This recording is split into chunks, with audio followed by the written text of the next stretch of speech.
నూజివీడు నియోజకవర్గంలో తెలుగుదేశం పార్టీ ప్రతిష్టాత్మకంగా నిర్వహిస్తున్న 2 రోజుల హైబ్రిడ్ మహానాడు పండుగ వాతావరణంలో ప్రారంభమైంది. ఈ నెల 27, 28 తేదీల్లో జరుగుతున్న ఈ కార్యక్రమానికి రాష్ట్ర గృహ నిర్మాణ, సమాచార పౌర సంబంధాల శాఖ మంత్రి కొలుసు పార్థసారథి ముఖ్య అతిథిగా హాజరయ్యారు. పార్టీ సాంప్రదాయాన్ని ప్రతిబింబిస్తూ ఆయన నూజివీడు పట్టణంలో స్వయంగా సైకిల్ తొక్కుకుంటూ మహానాడు వేదికకు చేరుకోవడం కార్యకర్తల్లో కొత్త ఉత్సాహాన్ని నింపింది. నూజివీడు పట్టణంలోని 2 క్లస్టర్లతో పాటు ముసునూరు, చాట్రాయి, ఆగిరిపల్లి, నూజివీడు మండలాల్లోని మొత్తం 10 క్లస్టర్లలో ఈ మహానాడు వేడుకలు అత్యంత వైభవంగా జరుగుతున్నాయి. ఈ సందర్భంగా పార్టీ జాతీయ అధ్యక్షుడు, ముఖ్యమంత్రి నారా చంద్రబాబు నాయుడు అందించిన సందేశాన్ని మంత్రి పార్థసారథి, పార్టీ నాయకులు కార్యకర్తలతో కలిసి ప్రత్యేకంగా ఏర్పాటు చేసిన డిజిటల్ స్క్రీన్పై వీక్షించారు. ప్రతిపక్షాలు ఎన్నైనా కుట్రలు పన్ననివ్వండి, ఎంతటి విధ్వంసాలు సృష్టించినా వెనకడుగు వేసే ప్రసక్తే లేదు.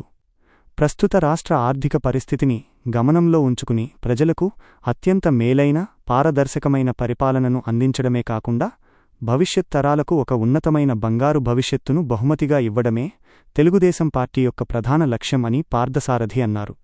ఈ కార్యక్రమంలో నియోజకవర్గ పరిధిలోని ముఖ్య నాయకులు, నియోజకవర్గ స్థాయి ప్రజాప్రతినిధులు, భారీ సంఖ్యలో తెలుగు తమ్ముళ్లు, కార్యకర్తలు పాల్గొన్నారు.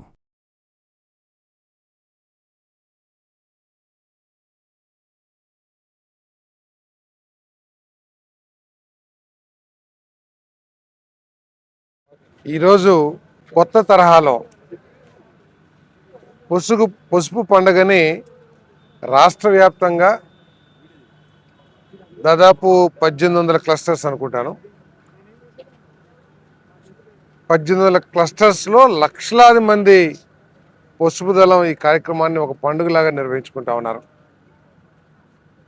ప్రతి కార్యకర్త కూడా, ప్రతి నాయకుడు కూడా ఈ కార్యక్రమాన్ని బాధ్యతగా తీసుకుని వారి వారి ప్రాంతాల్లో ఘనంగా నిర్వహిస్తూ ఉన్నారు. మరి ఈ కార్యక్రమం మహానాడు అనేది కేవలం పండగ మాత్రమే కాదు, ఈ రాష్ట్రానికి భవిష్యత్తు సూచించే ఒక వేదిక.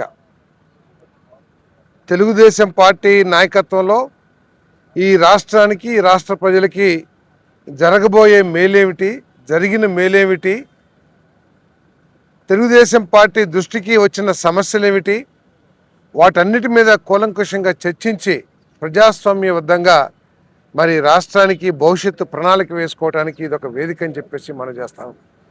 అదేవిధంగా ప్రతిపక్షాలు చేస్తున్న కుట్రలు, రాష్ట్రాన్ని విధ్వంసం చేయటానికి చేస్తున్న ఆలోచనలు, ఇప్పటి వరకు రాష్ట్రాన్ని చేసిన విధ్వంసంకి సంబంధించిన సమాచారం, ఈ సంవత్సర కాలంలో గత మహానాడు నుంచి మహానాడు సమయంలో ఏ విధంగా ప్రతిపక్షం ఈ రాష్ట్ర అభివృద్ధిని అడ్డుకుంటుంది, ఏ విధంగా ఇక్కడ ఒక హింసాత్మకమైన వాతావరణం సృష్టించడానికి ప్రయత్నం చేస్తుంది, ఏ విధంగా ప్రభుత్వం చేస్తున్న యజ్ఞానికి, రాష్ట్ర అభివృద్ధి పెట్టుబడులు తీసుకురావాలనే యజ్ఞం ఏదైతే ఉందో ఆ యజ్ఞానికి మారీచులకు మెల్లే ఏ విధంగా అడ్డు తగులుతుంది, వాటన్నిటి మీద కూడా కూలంకషంగా చర్చించుకునే వేదిక అని చెప్పేసి మనం చేస్తున్నాను. ఎవరెన్ని కుట్రలు పనినా, ఎన్ని విధ్వంసాలు చేసినా రాష్ట్ర ఆర్థిక పరిస్థితిని పరిగణలో తీసుకుని ప్రజలకి మేలైన పరిపాలన అందించడమే కాకుండా ఈ రాష్ట్రంలో భవిష్యత్తు తరాలకి ఒక మంచి భవిష్యత్తును ఏర్పాటు చేయటం ఈ తెలుగుదేశం పార్టీ యొక్క లక్ష్యం. ఆ లక్ష్యానికి ఒక రూపు కల్పించే వేదిక ఈ వేదిక అని చెప్పేసి మనం చేస్తాం.